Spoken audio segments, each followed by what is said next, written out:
muri urugendo rw'ubuzima uzahura n'abantu bakubaza impamvu utarashaka, bajya bakubaza ati kuki ukiri ingaragu, kuki ukiri umuseribateri, wabuze iki?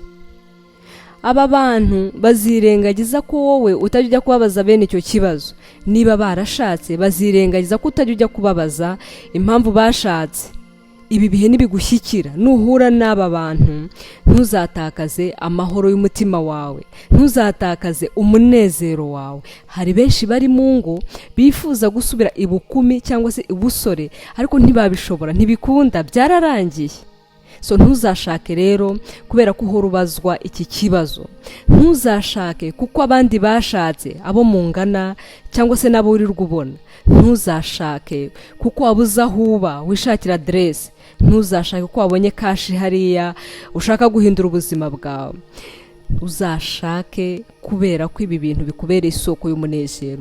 Uzashake ko kuvuga iki ni igihe cyanjye, ngiye gushaka, harageze, ibyo nzahuriramo nabyo byose uko nzabisanga kose ntacyo nzicuza, ndumva hageze ko ngenda. Hari abantu benshi bari mu ngo ibintu bibihiye bitameze neza, bakitwaza ko nta rukundo rukibaho kandi atari rwo rwabajyanye, ahubwo bafite ibindi bintu bitandukanye biturutse hanze yabo byabajyanye mu ngo. Nubasha gusobanukirwa ibi bintu, nibyo bizaguhereza kubaka urugo rw'umunezero, urugo rukwiriye. Numara kugerayo, inama zose wirirwa ubona hariya hirya nta kintu zizakumarira. Icyo bizagufasha ni ukwirengagiza no kurenzaho, ariko bishobora kutakuvukiriza isoko y'umunezero. Ibyiza rero ni uko wakwirinda kugwa mu makosa mbere yo kuzakenera inama z'uburyo uzubaka urugo.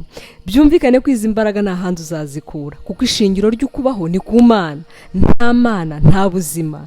Mureke dushake ukubaho kw'Imana mu buzima bwacu, maze tubeho turiho, kandi tubere n'abandi ab'umumaro. Amedite, échanger.